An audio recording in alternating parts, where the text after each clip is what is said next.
創世記第12章，上帝呼召亞伯蘭。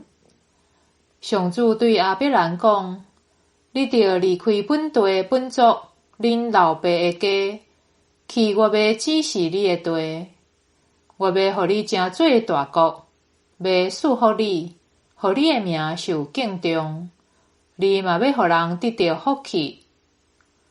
祝福你的，我要賜福互因；咒詛你的，我要咒詛伊。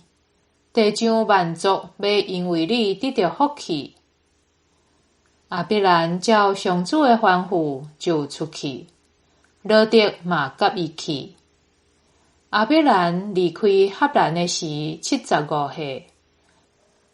亞伯蘭帶伊的某撒來甲伊的侄仔羅得出發，佮帶因佇赫蘭所積聚的財物得到的僕人女婢，要去迦南地。因來到迦南地，亞伯蘭繼續行，來到示劍的摩利上樹遐。迄時迦南人住佇迄個地。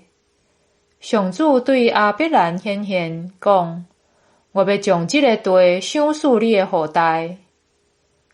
伊就佇遐為着對伊顯現的上主起一座祭壇。伊閣對遐徙到伯特利東邊的山區搭布邊，佇遐為着上主起一座壇，求叫上主的名。迄個所在西邊是伯特利，東邊是愛。亞伯蘭漸漸徙去南邊的尼吉夫。亞伯蘭落去埃及，迄個地饑荒真嚴重。亞伯蘭落去埃及，寄居佇遐。特別到埃及的時，亞伯蘭對伊的某撒來講：我知你是生做真水的婦人人。埃及人若看到你，會講：這個是伊的某，因為甲我胎死，互你活地。拜託你講你是我的小妹，互我通因為安尼平安無事，免互人胎死。亞伯蘭到埃及的時，埃及人看到迄個婦人人有夠水。法老的人臣看到伊，就佇法老的面前訛落伊的水。迄個婦人人就互人帶入去法老的王宮。法老因為這個婦人人好款待亞伯蘭，亞伯蘭就得到牛、羊、公的驢、母的驢、駱駝以及僕人甲女婢。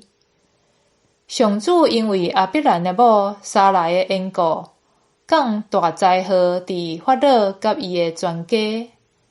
法老就叫亞伯蘭來，講：你哪會對我做這款代志？無甲我講伊是你的某，是安怎你講伊是你的小妹，煞害我甲伊帶來做某？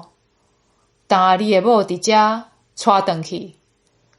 法老就命令部下送亞伯蘭伊的某甲伊一切所有的離開。